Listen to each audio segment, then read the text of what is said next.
This video essay is titled Queer Yiddish Cinema, an analysis of Eve Sicular's Yiddish celluloid closet and why it matters.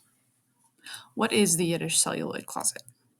In 1994, film archivist, musician, and historian Eve Sicular published a research project called The Celluloid Closet of Yiddish Film in the Jewish Folklore and Ethnology Review 1994 edition. Sicular took inspiration from Vito Russo's 1981 book The Celluloid Closet, which investigates the portrayal of queer characters in film, particularly in Hollywood films. Her interpretation talks about the way that stereotypes in Yiddish culture at the time inform the way queerness is presented in Yiddish film. Following the publication of her 1994 article, Sicular created a presentation/lecture using clips from Yiddish films to discuss their queer aspects. She has since taken this presentation all over the country, along with creating a version of it with live music by the all-female klezmer sextet she belongs to. And it's called The Isle of Klesbos. If that's not a brilliant band name, I don't know what is. Sicular's work isn't something that I have seen in the mainstream conversation about queer coding in early film history, and I'd like to shed some light on that discussion. I'd like to shed some light on that by discussing one of the films she presents in her original article, The Dybbuk, 1937. Starting with the 1937 film The Dybbuk is a commentary on death, love, and class. In my viewing of this film, the homoerotic subtext of male friendships and the potential trans interpretation of the end of the film stood out to me. So what is a Dybbuk? In Jewish folklore, a Dybbuk is a spirit caught in limbo, unable to be at peace. The former sins of a Yid, the Yiddish word for a Jew, can cause them to become a Dybbuk after death in this folkloric tradition. The film structure is built up around the friendship between two men, Sender and Nissen, and their commitments to each other. The two make a pact in order to solidify their future relationship and as a way to honor their closeness, promising their future children to each other if they are of opposite genders. When visiting the rabbi to tell him of their pact, he asks Nissen to sing his melody for the Song of Songs. Considered by many to be a homoerotic ode from one male lover to another, this leans into the idea of a homoerotic relationship between the two friends. This is a subtle queer-coded moment and is more subtextual than real representation.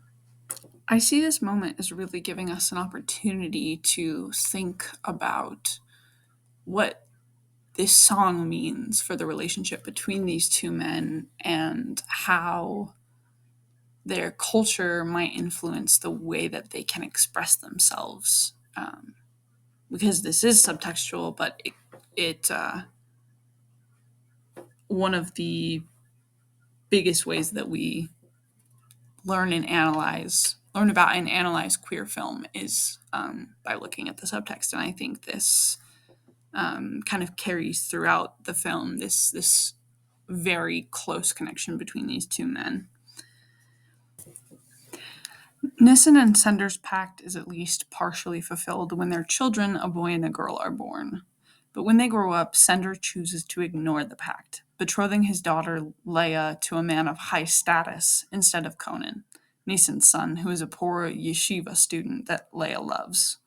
Sender at this point is obsessed with money.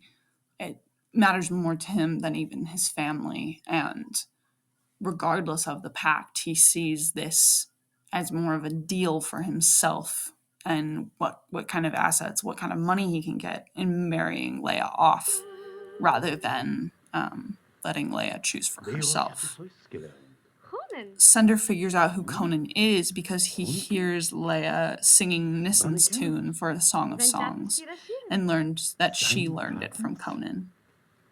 In the yeshiva, Conan has begun to delve deeply into Kabbalah, the practice of Jewish mysticism and esotericism. And a friend of Conan's in the yeshiva tries to prevent him from walking that path, as Kabbalah is traditionally considered a dangerous subject, even for the most experienced Jewish scholars.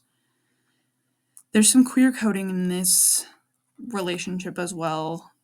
Conan's friend frequently embraces him and begs or implores him to stop. There is also a scene where he sees that Conan is in a bathtub across the street and like peeks at him through the window, because he's worried about his Kabbalah. But there's also, that little air of like, maybe there's something else going on here.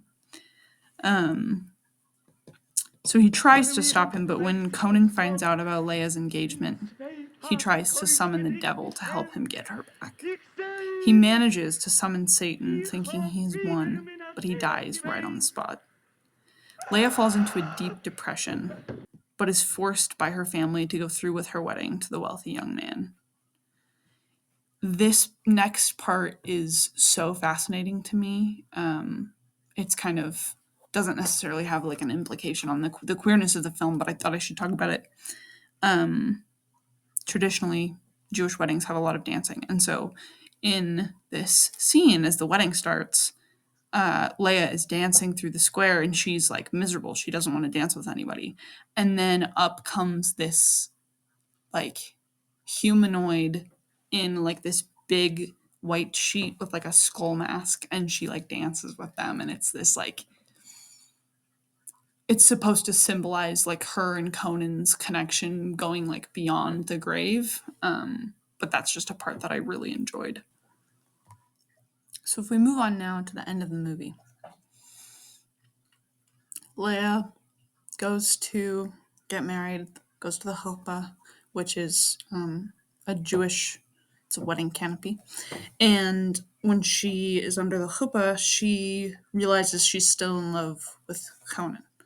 And so she runs away from her wedding, and she runs to this grave site in like her town. It's the grave of a martyred groom and bride. And there's this legend that if you like pray to them, make a wish, then they will bring the spirit of your dead lover like, to you. So she wishes for that, and Conan's spirit comes to like as a Dybbuk, possesses her, and like latches onto her. And so for the rest of the movie, for like this chunk at the end, she kind of switches back and forth between using her voice and Conan's voice, and I really see it as this like trans allegory in a way that Leia gets to be very assertive and like use her power and her voice in a way that as a young religious woman she doesn't like have those opportunities or that privilege. And I thought about how for a lot of people who have been raised like assigned female at birth and then transition to being trans men or trans masc, and then they experience this difference in the way that people treat them. So I thought about that in the ways that those like, I don't know, that they kind of have similarities to each other. But the local rabbi tries to cast out the Dybbuk with no success. And so eventually what Sender figures out is that Nissen is cursing him for breaking their pact. And so Sender begs for forgiveness, and it's like really, really hard, but he receives Nissen's forgiveness. But as soon as the forgiveness is given and the Dybbuk leaves her, Leia walks up the stairs in the synagogue, and she asks Conan, like, please take me to be your bride. Like, please take me with you, basically. And then she dies. And the end of the movie is this really beautiful shot that pans from her father to her, and then to this ghostly kind of figure who's been in and out of the movie throughout, who kind of gives like mystical omens to people throughout the film. And so he is the last person to say anything in the film. And his like final phrase is "Blessed be the true judge." But in this moment, you've got this shot that pans across, and it represents the themes of the film. So you've got Sender and his grief representing love, Leia and her choice representing death, and then you have this ghost-like figure who's representing this mystical, otherworldly plotline that we see running throughout the film. And I think that when we are talking about queer coding in film pre-Hays Code, so movies that existed prior to that, like this movie, it's important that we include in those contexts different types of films that might have different impacts on different people, right? So, like when we're talking about pre-Hays Code, we're largely talking about America, and this film was produced in Poland, but there is and was at the time a large population of Yiddish speaking Jewish people in the United States. And so by including this in the conversation, there is more that we can learn from different groups of people, because at this point in time, that's Yiddish movies are the movies that these people are watching, and there aren't a ton of Yiddish movies at this time in the 1930s and 40s. And then obviously with the events that directly follow this time period, Yiddish cinema went through a lot because of the Shoah, because of the Holocaust. And so I think that it's just important that as we have discussions about queer media, we also think about the communities within our community that have their own unique experiences and their own unique histories of things like queer coding. But I hope that. And when it comes to Eve Sicular's interpretation of the Dybbuk, as it's one of the films that she presents in her article, her original article,